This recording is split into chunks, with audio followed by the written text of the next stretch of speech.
चलिए dear all student, मैं अभी आप लोगों को बताता हूं कि मराठों के अधीन बस्तर कैसे आया। बस जो बताऊंगा अच्छे से शिद्दत से आप लोगों को क्या करना है, रिवीजन करना है। ये चीज़ बहुत काम आएगा और इस पर अपन बात करते हैं। देखिए चलिए स्टार्ट करते हैं, ठीक है। देखिए सबसे पहली बात ये देखिए कि जो पहले जो छत्तीसगढ़ था, एकदम बेसिक से अपन स्टार्ट करेंगे, चीज़ों को समझेंगे और अच्छे से चलेंगे। आधे घंटे की क्लास ले लूँगा, बोर मत होना। जो भी मेरे अभी तक के अनुभव रहे हैं, 5 पीएससी मेंस मैंने लिखे हैं, 10-11 छोटे छोटे जो भी एग्ज़ाम मैंने निकाले हैं और अभी करेंटली इंडियन रेलवे पे सेंट्रल गवर्नमेंट डिपार्टमेंट में वर्किंग है, उस बेसिस के एक्सपीरियंस के बेस पे आपको बताऊंगा।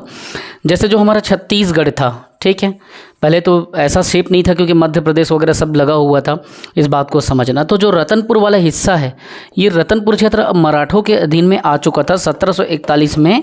आप लोगों को पूरा कहानी याद है, ठीक है। भास्कर पंत आया 1741 में, भास्कर पंत आता है और भास्कर पंत आक्रमण कर देता है ऐसा करके। तो ये चीज़ अपन समझ गए थे कि वो अपना कल्याणगिरी गोसाई को यहाँ पे रख करके चला गया था, प्रतिनिधि बना करके।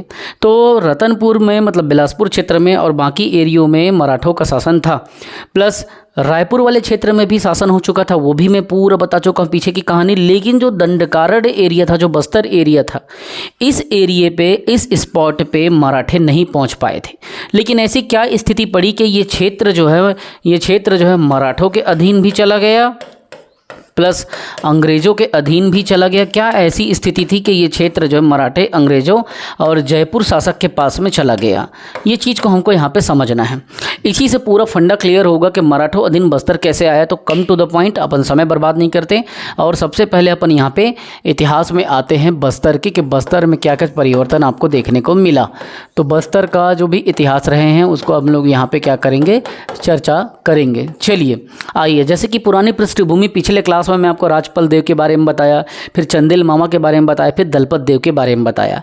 दलपत देव की जो भी स्थिति थी, उन्होंने क्या है, सूझबूझ से नीलू पंथ का जब मराठों का आक्रमण हुआ था, किसका, नीलू पंथ का, या पंडित नीलू भी बोलते हैं, नील पंथ भी बोलते हैं, नीलू पंथ भी बोलते हैं। तो उन्होंने जब आक्रमण किया था बस्तर में, तो वो असफल था, ठीक है। तो वो प्रथम भोसला आक्रमण था, प्रथम मराठा आक्रमण था, प्रथम भोसला आक्रमण था। उस समय उसको भोसले ने भेजे थे उसको, तो प्रथम भोसला आक्रमण था। लेकिन ये जब नीलू पंथ आक्रमण करता है ना, तो नीलू पंथ के इस आक्रमण को असफल कर दिया जाता है ना, ये सक्सेस नहीं हो रहा था, जो कि पिछले क्लास में मैं पहले से ही बता चुका हूँ। और अधिक जानकारी के लिए अगर आपको पढ़ना है तो आप बिल्कुल पेड क्लासेस ज्वाइन करें, पूरी कंप्लीटली अच्छे से समझाऊंगा, एक क्वेश्चन भी नहीं छूटेगा, पूरा बेशुमार आपको मेहनत करना है जो बताते जाऊँगा। अब इसके बाद में होता क्या है कि छत्तीसगढ़ की जो भी स्थिति रही है बस्तर में, मस्त स्वतंत्र है, आदिवासियों की भूमि है, बहुत बढ़िया वहाँ पे चल रहा था। लेकिन दलपत देव के बाद में हुआ ये कि उस क्षेत्र में उसका 2 बेटा था, एक था अजमेर सिंह, एक था दरिया देव। ये भी आप लोगों को बता चुका हूँ कि जो दलपत देव था, दलपत देव के कितने पुत्र, 2 पुत्र, ठीक। एक जो था वो कौन था, अजमेर सिंह, और एक था दरिया देव। इतना गर्मी में मैं बिना पंखा के, बिना एसी के क्लास ले रहा हूँ, इतना प्रॉब्लम में। अगर आप मेहनत नहीं करेंगे तो मुझे बहुत ज़्यादा ये चीज़ खलिश होगी इस चीज़ की। तो अजमेर सिंह और दरिया देव। अजमेर सिंह क्या था, अजमेर सिंह एक लोकप्रिय शासक था। इसकी जो ख्याति थी उस क्षेत्र में अच्छी थी, बनी हुई थी, मेंटेन ख्याति थी, लोग इसको रिस्पेक्ट करते थे। तो दलपत देव के बाद में 1774 में ये आता है, कौन, अजमेर सिंह। लेकिन ईर्ष्या होती किसको, दरिया देव को। 3 साल ही बेचारा शासन कर पाया रहता है अजमेर सिंह, और दरिया देव बीच बीच में आक्रमण करते रहता है, ये बीच बीच में डिस्टर्ब करते ही रहता है। लेकिन इस क्षेत्र पे अजमेर सिंह की इतनी लोकप्रियता रहती है कि वो क्षेत्र उन्हीं के हाथ में ही रहता है, बस्तर का पूरा शासन। तो चलिए सबसे पहले अजमेर सिंह को पकड़ते हैं, उसके बाद में अपन चलेंगे किस में, दरिया देव में, और देखेंगे कि ये कैसे क्षेत्र मराठों के अधीन में चला गया। तो अजमेर सिंह से चालू करते हैं। ये याद रखेंगे, मेरे पूरे जितनी भी क्रांति मैंने पढ़ा है उस क्षेत्र में मेरे फेवरेट मतलब शासक में रहे हैं, क्योंकि इसको हराना उतना आसान नहीं था। इसको 3 त्रिगुट की संधि से हराया गया था। इसको मराठों ने भी हराया, अंग्रेजों ने भी हराया, और जयपुर के शासकों ने, तीनों ने मिलकर 3 क्षेत्र से आक्रमण किया, तब जाकर के अजमेर सिंह परास्त हुए, वरना अजमेर सिंह को हरा पाना उतना आसान नहीं था। तो चलिए कम टू द पॉइंट। देखिए अजमेर सिंह के समय पे शासन व्यवस्था बहुत अच्छे चल रहा था, लोग बहुत खुश थे। ये 1774 में क्या करता है, गद्दी पे सत्तासीन होता है, और 1777 तक ये सत्ता का संचालन करते हैं। इनकी लोकप्रियता आदिवासियों में बहुत अच्छी थी, इसीलिए इसे याद रखेंगे, एक नाम दिया गया है आदिवासियों के द्वारा, क्या, ये बस्तर क्षेत्र में क्रांति का मसीहा था। जब वहाँ शोषण बढ़ते गया तो इन्होंने ही हर चीज़ के लिए आवाज़ उठाया था। तो इसीलिए बस्तर क्षेत्र में अगर आपको पूछे कि क्रांति का मसीहा कौन है, तो क्रांति का मसीहा में आप इसका नाम लेंगे। याद रखें, मैं यूँ ही नहीं बता रहा हूँ, इतने वर्षों की जो मेहनत है, इतने वर्षों का जो अनुभव है, इतने मेंस मैंने जो लिखा, इतना पढ़ा, इतने अच्छे दोस्तों से सीखा, इतने गुरुओं से सीखा, वो सब का मैं यहाँ पर निचोड़ आपको समझा रहा हूँ। बस अच्छे से समझने की कोशिश करना। अब क्या होता है, इसके ऊपर में दरियादेव आक्रमण करने की कोशिश करता है कि कैसे भी करके मैं अजमेर सिंह को क्या करना चाहता हूँ, सत्तासीन करना चाहता हूँ। अजमेर सिंह को वो छल से मतलब अब हराने की कोशिश करते हैं। क्यों? क्योंकि अब वो ताकत से और लोकप्रियता से तो जीत नहीं पाए, तो छल से कैसे परास्त करूँ वो सोचने लगा। ठीक है, तो छल से कैसे परास्त करूं, ये उनके दिमाग में डेली चलते रहता था कि अजमेर सिंह को कैसे हराऊं, किसके द्वारा, तो दरियादेव के द्वारा। अब इसके समय की एक बात याद रखना, इसी के शासनकाल में दोनों के बीच में भीषण सत्ता का संघर्ष हो जाता है। ठीक है, 74 में गद्दी पे बैठता है, उसके बाद से डेली अनबन बने रहता है। अब होता है यहाँ पे संघर्ष। संघर्ष जब होता है, इसमें पहला जो संघर्ष होता है, दोनों के बीच में युद्ध जो होता है या दोनों के बीच में मतलब मनमुटाव होते रहता है, उस समय पे लोकप्रियता के कारण, क्योंकि एक अच्छा शासक था, लोकप्रियता के कारण होता क्या है, जो आदिवासी समूह था, जानते हो आदिवासी जो होते हैं कैसे होते हैं, सच्चे लोगों का साथ देने वाले होते हैं। और जंगल के वासी जो थे, इन्होंने क्या किया, जंगल के वासियों ने इसका साथ दिया अजमेर सिंह का। अतः अजमेर सिंह क्या होता है, ये बहुत अच्छे तरीके से उससे मजबूत स्थिति में रहता है, उसको हरा देता है। तो अजमेर सिंह यहाँ पे क्या होता है, एक दावेदारी के साथ में अब शासन को चलाते रहता है। ठीक है, अजमेर सिंह की बहुत अच्छे से दावेदारी चलती रहती है। अब ये बोलता है मेरा काम तो ऐसे नहीं बनेगा, मेरा काम तो ऐसे में नहीं बनेगा, मैं क्या ऐसा दिमाग लगाऊँ कि मैं अजमेर सिंह को हरा दूँ और अजमेर सिंह को परास्त करके गद्दी को मैं क्या करूँ, छीन लूँ।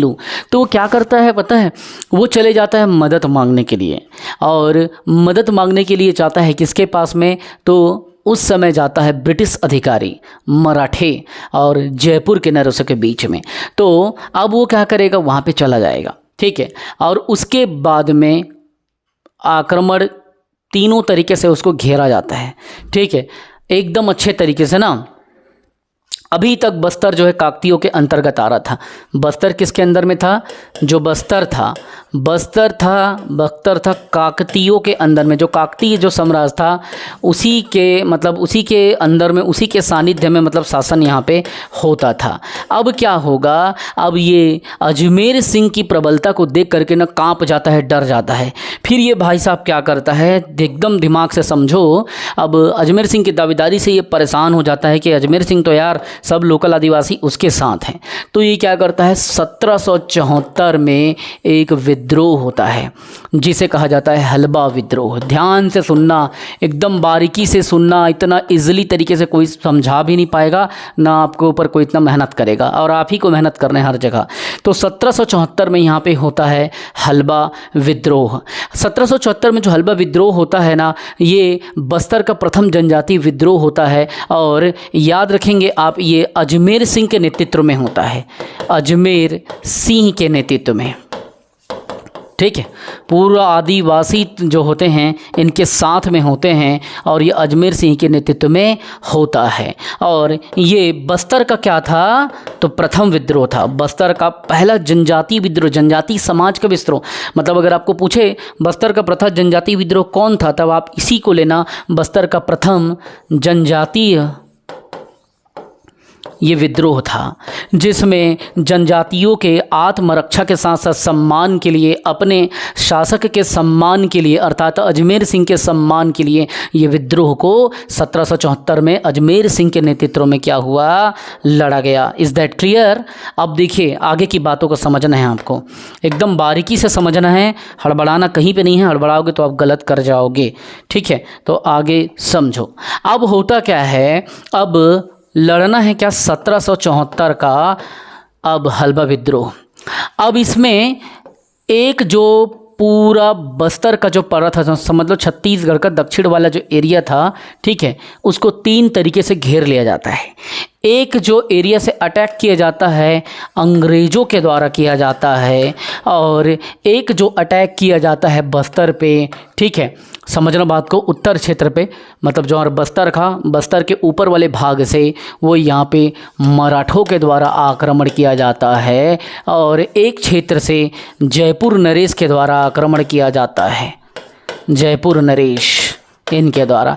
अर्थात अब बस्तर पे क्या होगा, 1774 का जो हलबा का विद्रोह हो रहा है, इसमें अजमेर सिंह पहले दरियादेव को कमज़ोर कर देता है, लेकिन अब दरियादेव जाता है इनसे मदद मांगने। तो दरियादेव जब मदद मांगता है तो दरियादेव, याद रखना, दरियादेव यहाँ पे क्या करता है, बस्तर के इज्जत का, बस्तर के स्वाभिमान का सौदा कर देता है।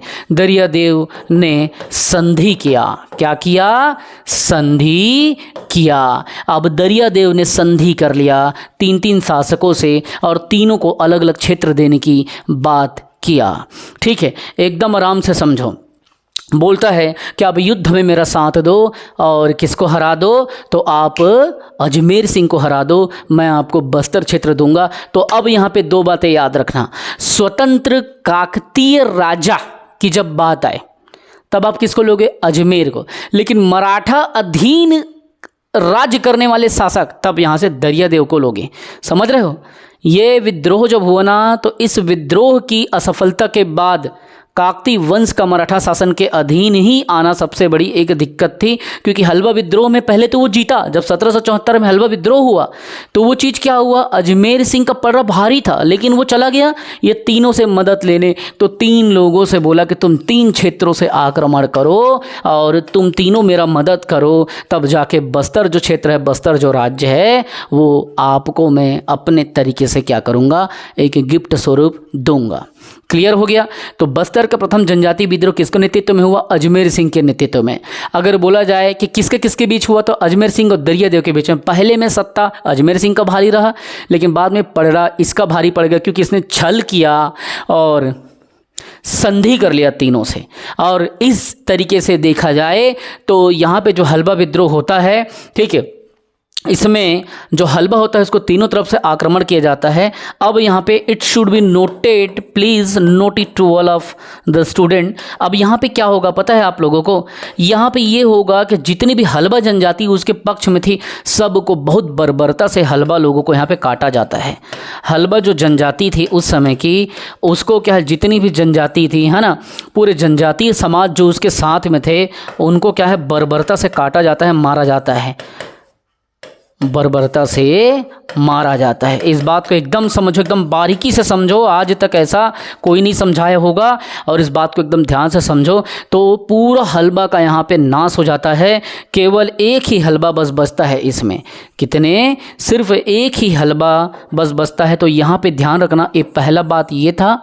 दूसरा बात ये था, इसमें लिखना केवल एक हलवा बचता है, ठीक है, इतिहास में इस बात को रखना, केवल एक बुजुर्ग जो हलवा रहता है वो वहाँ से बच के निकल जाता है, और बाद में यही हलवाओं के, ऐसा मैं नहीं कह रहा हूँ, इतिहासकार कहते हैं, बाद में वही हलवा रायपुर क्षेत्र में आकर के क्या करते हैं, गरियाबंद क्षेत्र में बस जाते हैं, रायपुर और गरियाबंद वाले एरिया में, और बाद में उन्हीं का वंशज जो है आगे बढ़ा। तो इस बात को याद रखना, केवल एक हलवा ही बच पाता है, जो ये सब बातों को आंखों देखा बताता है, ठीक है। तो इतिहास अपने आप में जादूगरी का खेल है बेटा, याद रखना। जितना डिटेल से घुसो, जितना डिटेल से समझो, उतना मज़ा आता है पढ़ने में, उतना मज़ा आता है सुनने में। तो पूरे हलवाओं को बर्बरता से काटा जाता है इसी 1774 के हलवा विद्रोह में, ठीक। अब यहाँ पे स्थिति ऐसे आती है, तीसरा बिंदु, के अजमेर सिंह वीर गति को प्राप्त होता है। आंसू आ रहे हैं मन में, क्या करूँ, बहुत डिटेल में पढ़ा हूँ ना। अजमेर सिंह क्या होता है, वीर गति को प्राप्त होता है, शहीद हो जाता है, ठीक है। अजमेर सिंह क्या, शहीद। अब पूरी तरीके से बस्तर का क्या हो गया, अब बस्तर एक करद राज्य बनेगा। जो बस्तर था, वो बस्तर रियासत, इतना नाम जो चलता था, वो अब इन लोगों के अधीन आएगा। किन के अधीन आएगा, तो एक तो आएगा अंग्रेज़ों के अधीन, पहला बात। ठीक, दूसरा आएगा मराठों के अधीन आ जाएगा और तीसरा आएगा जयपुर शासकों का। तो ये कैसे आएगा, जैसे युद्ध खत्म होता है उसके बाद में क्या होता है, एक संधि होती है जिसे मैं आपको बताऊंगा। दरियादेव ने अपने भाई के विरुद्ध, ठीक है, अपने ही भाई के विरुद्ध क्या किया, षड्यंत्र रचा, किसके लिए, सत्ता को प्राप्त करने के लिए। तो जयपुर नरेश का क्या नाम था जिसने उसका मदद किया, विक्रमदेव। ठीक है, इसको याद रखना, विक्रमदेव। पूछा जाता है कि विक्रमदेव किसका नाम था, तो याद रखना जयपुर नरेश जो था वो था विक्रमदेव। इन्होंने ही इनके साथ मिलकर के क्या किया था, अत्याचार किया था। ठीक है, और अंग्रेज का जो सिपाही था, अधिकारी था, सैन्य अधिकारी, उसका नाम क्या था, जॉनसन। जॉनसन ये अंग्रेज का सैन्य अधिकारी था जो अंग्रेजों के साथ मिल करके इसके ऊपर आक्रमण किया था। और मराठे तो बिंबाजी भोसले की ही भेजे गए सेनापति थे। ठीक, तो पूछा जाता है बिंबाजी भोसले के प्रतिनिधि का क्या नाम था, तो त्रयंबक अवीर राव। ठीक है, तो ये बिंबाजी भोसले का ही प्रतिनिधि था, त्रयंबक अवीर राव। ठीक है, तो ये तीन नाम आपको याद रखना है जो इतिहास में आ जाए, ताबड़तोड़ तरीके से सॉल्व करना, जान लगा के सॉल्व करना, कोई भी चीज़ छूटना नहीं चाहिए। तो इस तरीके से क्या होता है, अब ये तीनों बैठते हैं और एक जगह 1778 में ये बैठते हैं और एक संधि करते हैं। ये त्रिगुट की संधि होती है जिसे कोटपाट परगना में किया जाता है, इसीलिए कोटपाट की संधि कहा जाता है। ठीक है, तो ये संधि होता है, एक संधि। अब इस संधि का क्या नाम था, तो ये कोटपाट परगना में होता है, इसीलिए कोटपाट की संधि कहलाता है। अब ये संधि का डेट भी पूछा गया है पीएससी के द्वारा। संधि का डेट क्या था, इसको देखो, 6 अप्रैल था। 6 अप्रैल 1778 को ये कोटपाट की संधि होती है। किसके किसके बीच में, त्रिगुट, अंग्रेज, मराठे और जयपुर, और एक तरफ बस्तर से कौन, तो दरियादेव। अब इस समय राजा छल से कौन बन गया, राजा दरियादेव राजा बन गया। एक तरफ बस्तर है, एक तरफ त्रिगुट है, एक तरफ दरियादेव है, एक तरफ अंग्रेज जॉनसन, मराठा त्रयंबक अवीर राव, जयपुर का विक्रमदेव। अब सब बस्तर को क्या करेंगे, काटेंगे और बस्तर को यहीं से लूटना, आबरू लूटना इन लोग चालू करेंगे। कैसे, देखना, सुनते रहना, एकदम बेटा कहानी की तरह समझो, कहानी की तरह पढ़ो। अब होगा क्या, देखना, बात ऐसी उठेगी कि भैया हमको तो चाहिए, तो कैसे करें, तो जयपुर नरेश क्या बोलेगा कि 4 स्थानों का मांग करेगा। ये जो जयपुर नरेश है, अभी बताऊंगा मैं आगे, पहले इसको सुनो। तो जयपुर नरेश कहता है कोटपाट भी मुझे दे दो, चुकचूड़ा भी जो स्थान है वो भी, मैं कोटपाट परगना बड़ा परगना था, अच्छा रेवेन्यू आता था, तो कोटपाट परगना मेरे को दे दो, चुकचूड़ा भी दे दो, पोड़ागढ़ भी दे दो और रायगढ़ का भी क्षेत्र दे दो। ठीक, पूरा समझना आप बात को। ठीक, ये जो जयपुर है वो राजस्थान वाला जयपुर नहीं है, ये उड़ीसा वाला एरिया का जयपुर है, समझो। तो 4 स्थानों का मांग करता है, कोटपाट, चुकचूड़ा, पोड़ागढ़, रायगढ़। ये 4 स्थानों का मांग कौन करता है, तो जयपुर नरेश करता है। बोलता उस समय बस्तर बहुत बृहद राज्य था और ये रतनपुर से और रायपुर से अलग था, मतलब रतनपुर राजा के अधीन भी नहीं था, रायपुर राजा के भी अधीन नहीं था। ठीक है, तो एक तो जयपुर कोटपाट हो गया, चुकचूड़ा हो गया, रायगढ़ हो गया, ठीक है, और पोड़ागढ़ हो गया। एक लिखूंगा नहीं, 4 चीज़ बता दिया। तो ये 4 स्थानों का क्या करता है, डिमांड करता है कि भैया मेरे को पोड़ागढ़ दो, चुकचूड़ा दो, कोटपाट दो, रायगढ़ दे दो। ठीक है भैया, ठीक है, ले लो। उस क्षेत्र में फैला था, तो बोलता है कि नहीं, पूरी तरीके से बात को समझो। बोलता है कि जो कोटपाट है वो पहले क्या होता था, चुकचूड़ा, पोड़ागढ़ और रायगढ़, ठीक है, वो तीनों भी लूंगा और कोटपाट भी लूंगा, तो 4 में मेरा अब मलिकाना अधिकार होगा, मतलब बस्तर का आबरू खत्म यहीं पे। मराठे क्या बोले, समझो, अंग्रेज को तो मजा लेना था, तो आपस में बंटवारा चाहते थे, मैं कुछ नहीं लूंगा, बस मैं तुमको कमजोर करूंगा। तो मराठा क्या बोला, मेरे को 59,000 टकोली हर साल तुमको देना पड़ेगा, और इसीलिए ये अब 59,000 टकोली ये प्रति वर्ष, एवरी ईयर, मतलब एक टैक्स के रूप में अब वो लेता था। ठीक है, प्रति वर्ष। तो ये चीज़ मराठों ने 59,000 टकोली ठोक दिया। इन्होंने 4 प्रमुख स्थानों को ठोक दिया, बोला कि मैं लूँगा, और अंग्रेज देख करके फूट डालो शासन करो की तरह मज़ा ले रहे थे। अब इस तरीके से इस संधि द्वारा बस्तर क्षेत्र पूरी तरीके से मराठों के अंदर में आ गया और छत्तीसगढ़ राज्य का ना चाह के बस्तर एक अभिन्न अंग बन गया, जो एक स्वतंत्र सत्ता से चलता था। छिंदक नागवंशी ने कितना बढ़िया चलाया, काकतियों ने कितना बढ़िया चलाया, लेकिन ये ऐसे थे कि इन्होंने ठीक तरीके से नहीं चला पाया और सत्ता के लोभ में आके अजमेर सिंह को भी मरवा दिया, पूरे हलबाओं को भी बर्बरता से कटवाया, 3 क्षेत्रों से आक्रमण किया और बस्तर क्षेत्र को पूरी तरीके से मराठा अपने नियंत्रण में ले लिए। और दरियादेव ने बस्तर की जो स्वाधीनता थी, जो इज्जत था, उसे बेच दिया और संधि को स्वीकार कर लिया और इस तरह से जयपुर नरेश को कोटपाट, चुकचुड़ा, पोड़ागढ़, रायगढ़ को दे दिया और बोला कि भैया 59,000 टकोली प्रति वर्ष हम मराठे को भी देंगे।